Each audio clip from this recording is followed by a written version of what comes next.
तो last class में हम देख चुके थे कि डेटा टाइप क्यों चाहिए। बट एग्जाम में जब भी आप बैठते हैं तो आपको एक कॉमन क्वेश्चन आता है, और उस कॉमन क्वेश्चन के हिसाब से आपको आपका आंसर भी चेंज करना रहता है। ठीक है ना। तो कॉमन क्वेश्चन क्या होता है ये आपको मैं आता है क्वेश्चन इस तरह, what is data type, and इसके बाद आता है describe the different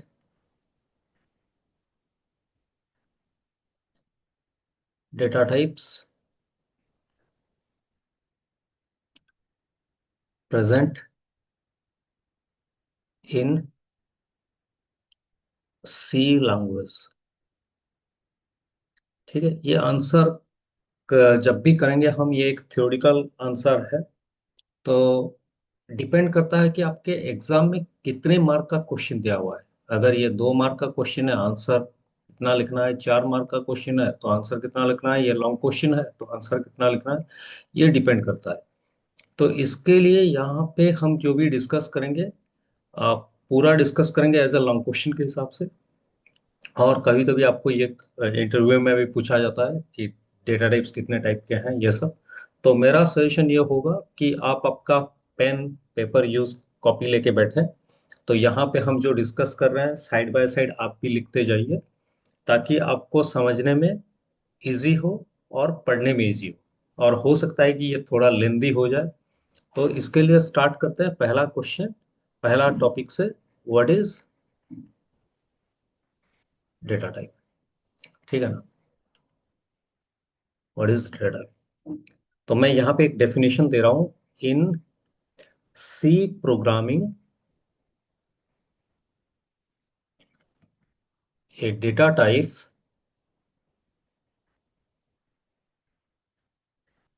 defines the defines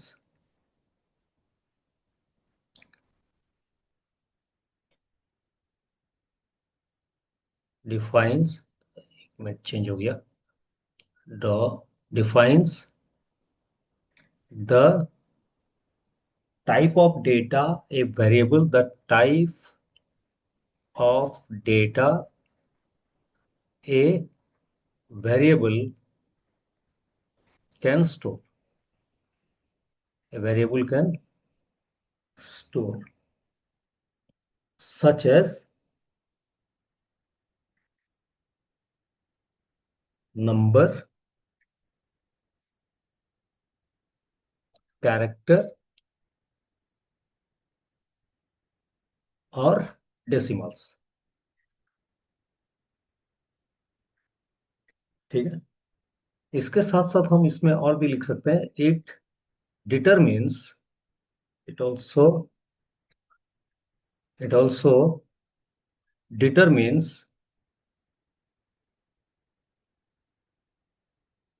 the amount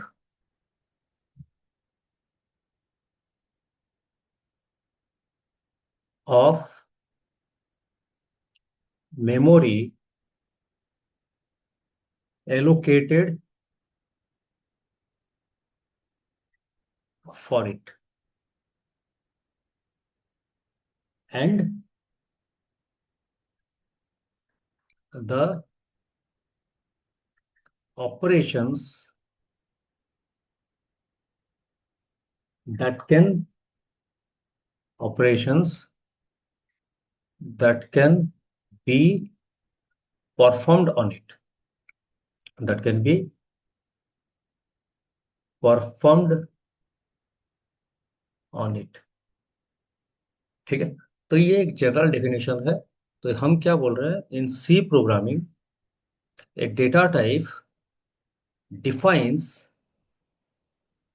the type of data, the type of data a variable can store। हम ऑलरेडी वेरिएबल पढ़ चुके हैं। A variable can store such as numbers, characters और decimal. हम already हमारे program के अंदर ये देख चुके हैं। तो ये जनरल डेफिनेशन है।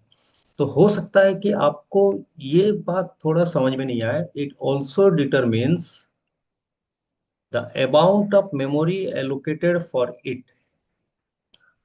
तो इसका मतलब, आप जब भी हम कोई भी प्रोग्राम लिख रहे थे, तो उस प्रोग्राम में हम क्या कर रहे थे, एक मेमोरी एंड आउटपुट बना के कर रहे थे। तो मेमोरी एंड आउटपुट में हम वेरिएबल जो भी बनाए उसके लिए एक जगह रिजर्व कर रहे थे। तो अब क्वेश्चन है, ये है कि ये मेमोरी में कितना जगह रिजर्व करेगा उसको डिसाइड करना है। ठीक है, ये इसका मतलब है। तो मैं आपको एक जनरल सा एग्जांपल दे रहा हूँ। जब आप कभी ट्रैवल करने के लिए जाते हैं, कभी ट्रैवल, आपका बचपन अगर आप यूज करें, तो आपका बचपन, जब आप 3-4 साल के अंदर होंगे, या अभी जिसको 3-4 साल के अंदर आप देख रहे हैं, कभी मम्मी पापा के साथ जब भी जाते थे, हमें एक एक्स्ट्रा सीट नॉर्मली नहीं मिलता था जब भी ट्रैवल करें। आइदर हम मम्मी के गोद में बैठ के जाते थे, या हम पापा के साथ बैठ जाते थे। तो वहां पे हमारे लिए एक एक्स्ट्रा सीट या एक्स्ट्रा पेमेंट का कॉन्सेप्ट नहीं था अगर कहीं पे हम घूमने जा रहे हैं। लेकिन जब आप बड़े हुए, तो आपके लिए एक सेपरेटली सीट बनाया गया। तो आपके लिए एक सेपरेट सीट चाहिए था। तो अभी आप बड़े हो गए, और अभी आप मम्मी और पापा के साथ जाएंगे, तो आप कभी नहीं बोल सकते कि सर मैं मम्मी के गोद में या पापा के गोद में बैठ के जाऊंगा। ये पॉसिबल नहीं है, क्योंकि हम जब बड़े हुए, तो हमें हमारा सीट एक जरूरी पड़ा। बचपन में ये नहीं था। तो उसी तरह हम जब प्रोग्रामिंग करते हैं, हमें डिपेंड हमें ये डिपेंड करना पड़ता है कि हम किस टाइप का प्रोग्राम लिख रहे हैं। जैसे कि लास्ट वीडियो में मैं बताया था, अगर मुझे एज को कहीं पे स्टोर करना है, तो ये बताएगा कि 2 डिजिट के अंदर हमारा काम हो जाएगा। ठीक है ना। लेकिन मैं अगर पिन कोड ले जाऊं, तो पिन कोड में 6 डिजिट चाहिए। सो नाउ अगर 2 डिजिट लूं तो कितना जगह चाहिए, और अगर पिन कोड लूं तो कितना जगह चाहिए, ये डिसाइड करना पड़ता है हम जब प्रोग्रामिंग लिखें। क्योंकि अभी आप बिगिनर हैं, हो सकता है कि आप नॉर्मली एक प्रोग्राम में एज या एक नंबर लेके काम कर रहे हैं। लेकिन जब प्रोग्राम बढ़ते जाएगा, तब हमारा वैल्यूज भी बढ़ते जाएंगे। जैसे कि सपोज मैं एक बैंकिंग एप्लीकेशन बनाना चाहता हूँ, जहां पर कि आपको एक अकाउंट नंबर स्टोर करना पड़ेगा। अकाउंट नंबर स्टोर करना पड़ेगा, और नॉर्मली बैंक का अकाउंट नंबर 10 डिजिट, 12 डिजिट, इस तरह डिसाइड होते हैं। तो वहां पे कितना मेमोरी चाहिए, वो सब डिसाइड करना पड़ेगा। तो अभी के लिए इस तरह मान के चलिए कि आप अगर एक वेरिएबल बना रहे हैं, और उसके साथ एक डेटा टाइप आप एसोसिएट कर रहे हैं, तो ये मेमोरी में कितना जगह रिजर्व करेगा, और डेटा टाइप के ऊपर ही डिपेंड करेगा। हम जिस टाइप के डेटा टाइप बनाएंगे, उसी टाइप के ऊपर डिपेंड करेगा। तो ये होता है डेटा टाइप का मेन कॉन्सेप्ट। तो in C programming, a data type defines the type of data a variable can store, such as number, character, or decimal. It also determines the amount of memory allocated for it, and the operations that can be performed on it. तो इसका meaning जानना जरूरी है। क्या meaning है इसका मतलब? The operations that can be performed on it. तो ये हम जब डेटा टाइप देते हैं, हमारा प्रोग्राम या हमारा कंपाइलर ऑटोमेटिकली जान जाता है कि हमें क्या करना है। ठीक है, मैं एक एग्जांपल से आपको बता रहा हूँ ये। तो मैं आपको एक छोटा सा एग्जांपल दे रहा हूँ। सपोज मैं कहीं पे एक वेरिएबल बनाया, क्योंकि हम ऑलरेडी वेरिएबल बना चुके हैं। सपोज मैं एक वेरिएबल बनाया, और उस वेरिएबल में मैं इंट एन बोल के लिखा। तो हम जानते हैं कि इंट एक डेटा टाइप है, स्टार्टिंग से हम ये पढ़ चुके हैं। तो अगर इंट एन लिखा मैं, और ये एक डेटा टाइप अगर इंटीजर टाइप का है, then computer knows that I have to perform arithmetic operations. तो मैं इसमें एक स्टेटमेंट दे रहा हूँ, जो कि येलो कलर अंडरलाइन किया हूँ, operation, the operations that can be performed on it. उसका एक एग्जांपल दे रहा हूँ आपको मैं। तो एग्जांपल इस तरह हो सकता है कि if the data type is integer, क्योंकि हम इसको लिख चुके हैं इंटीजर, द कंपाइलर, जैसे कि ऑनलाइन कंपाइलर हम यूज किए, Turbo C plus plus use किए, Dev C plus plus use किए, the compiler knows it can it can perform mathematical operations mathematical operations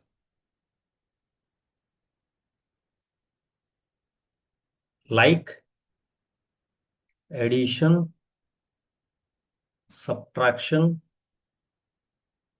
etcetera. तो अगर इंटीजर बनाए हैं तो ये एडिशन सब्ट्रैक्शन करेगा, तो इसका मतलब यही है, operations that can be performed on it. ठीक है। अगर आप कैरेक्टर डेटा टाइप डिफाइन किया है, if the data type is character, then the compiler never perform any mathematical operation. तो मेरे हिसाब से ये डेफिनेशन क्लियर हुआ। तो डेफिनेशन क्या था? In C programming, a data type defines the type of data a variable can store, such as number, character, or decimal. It also determines the amount of memory allocated for it and the operations that can be performed on it. तो मैं आपको ये बाद में दिखाऊंगा, the amount of memory allocated it for it का क्या मतलब है। मैं आपको आने वाले वीडियोस, एक दो वीडियोस के अंदर ही बताऊंगा कैसे मेमोरी एलोकेट होता है और कितना जगह लेता है ये। ठीक है। तो मेरे हिसाब से डेफिनेशन हुआ। तो अब हम डिफाइन करते हैं टाइप्स ऑफ डेटा टाइप। तो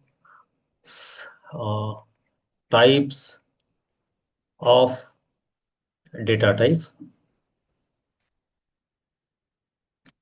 इन सी प्रोग्रामिंग। तो नॉर्मली सी प्रोग्रामिंग की जगह हम इसको कभी कभी बोलते हैं अनसी सी। ये क्या है हम बाद में डिस्कस करेंगे, अभी के लिए जान लीजिए एक स्टैंडर्ड है जो कि सी को मेंटेन करता है। ठीक है। ANSI C in C programming, और एनसी सी सपोर्ट्स, इनको काट देता है ना, इनको काट देता है। C programming supports three classes of data types. C हमेशा तीन टाइप के डेटा टाइप को सपोर्ट्स करता है, तीन ग्रुप को सपोर्ट करता है। पहला है, एक है बेसिक और प्राइमरी और fundamental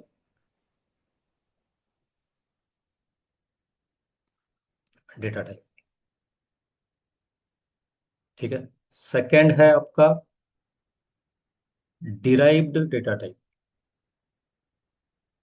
derived data type. Third है आपका यूजर डिफाइंड डेटा टाइप। तो नॉर्मली सी तीन टाइप के डेटा टाइप को सपोर्ट करता है, एक है बेसिक और प्राइमरी या फंडामेंटल डेटा टाइप, दूसरा है डिराइव्ड डेटा टाइप, और तीसरा है आपका यूजर डिफाइंड डेटा टाइप। तो हम पहले स्टार्ट करते हैं बेसिक डेटा टाइप क्या है, उसके बाद डिराइव्ड में बात करेंगे, उसके बाद यूजर डिफाइंड में बात करेंगे। पहले जस्ट फंडामेंटल ही लिखते हैं। फर्स्ट है आपका बेसिक डेटा टाइप। ठीक है। तो इसमें हम लिख सकते हैं, दीज आर द प्राइमरी और fundamental data types provided by C language to store simple and essential kinds of data. तो अगर आप इसको नहीं मेंशन करना चाहते हैं तब भी चलेगा। दिस आर द प्राइमरी और fundamental data types provided by C language. मतलब क्या है इसका? जब आप turbo C plus plus use करने के लिए चाहे तो आपको turbo C plus plus install करना पड़ा सॉफ्टवेयर। जब डेप सी प्लस प्लस से सी लिखना चाहते थे, आपको Dev C plus plus install करना पड़ा। तो turbo C plus plus, Dev C plus plus जब आपके मशीन में इंस्टॉल हुआ, और वो लोग जो प्रोवाइड कर चुके हैं हमें यूज करने के लिए, उनको नॉर्मली बोला जाता है बेसिक डेटा टाइप। मतलब सी प्रोग्रामिंग हमें यूज करने के लिए जो बेसिक लेवल पे डेटा टाइप प्रोवाइड किया है, उसको हम बेसिक डेटा टाइप बोलते हैं। तो इस बेसिक डेटा टाइप के अंदर नॉर्मली 5 कैटेगरी आते हैं। ठीक है, तो अभी के लिए नॉर्मल लिखते हैं, उसके ऊपर फिर डिस्कस करेंगे डिटेल में। पहला होता है इंट, फिर होता है कैरेक्टर, फिर होता है फ्लोट, फिर होता है डबल, और एक वॉइड। तो मेरे हिसाब से आप ये 3 देख चुके हैं, और इन दोनों के बारे में शायद कंफ्यूजन हो सकता है। तो इसके ऊपर नेक्स्ट वीडियो में देखेंगे डिटेल में बेसिक डेटा टाइप क्या होता है। अब आते हैं सेकंड में। सेकंड क्या है? Derived data type. ठीक है, तो डिराइव्ड डेटा टाइप क्या है? जो data type primary data type से बना हुआ है। तो मतलब these are constructed from basic data type. Basic या primary data type, these are constructed from basic या प्राइमरी डेटा टाइप। एग्जाम्पल अगर लें, तो इसके अंदर आते हैं एरे, फंक्शन, पॉइंटर। कई कई जगह आपको स्ट्रक्चर मिलेगा और यूनियन मिलेगा, कई कई बुक में। और किसी किसी बुक में आपको मिलेगा स्ट्रक्चर एंड यूनियन। कहाँ पे? आपका यूजर डिफाइंड डेटा टाइप में। User defined data type. तो ये क्या है? These are created by the programmer. क्योंकि हम प्रोग्रामिंग लिख रहे हैं, तो हम अपने हिसाब से इसको बना सकते हैं। तो जो भी डेटा टाइप प्रोग्रामर अपने के लिए बनाता है, उसको हम यूजर डिफाइंड डेटा टाइप बोलते हैं। और इसके अंदर आते हैं क्या? आपका आता है स्ट्रक्चर, यूनियन, इनम, और भी है। तो अभी इसको आप इसके अंदर भी डाल सकते हैं, या डिराइव डेटा टाइप के अंदर डाल सकते हैं। तो हम इसको यूजर डिफाइंड डेटा टाइप के अंदर डालेंगे। ठीक है, तो ये है आपका total classes of data type. तो अगर आपका ये क्वेश्चन आया, तो शॉर्ट क्वेश्चन तो यहाँ तक लिखने से हो जाएगा, लेकिन लॉन्ग क्वेश्चन में इतना काम नहीं करेगा, और भी एक्सप्लेनेशन करना पड़ेगा। ठीक है, तो हम नेक्स्ट वीडियो में मिलेंगे फिर। लेकिन ध्यान में रखिए, जो डिराइव डेटा डेटा टाइप है, एरे, फंक्शन, पॉइंटर, ये सब एक एक चैप्टर है। तो इसको हमें एक एक चैप्टर की तरह ही ट्रीट करना है, और उसके उसी टाइम पे उसको डिस्कस करेंगे। ठीक। और स्ट्रक्चर एंड यूनियन भी आपका एक एक चैप्टर है। इनम छोटा सा टॉपिक है, उसके साथ साथ कहीं पे आपको टाइप डेफ मिलेगा। तो ये सब छोटा छोटा टॉपिक है। तो नेक्स्ट वीडियो में हम in detail basic data type को बात करेंगे। ठीक है, अभी के लिए इतना। नेक्स्ट वीडियो में मिलता है।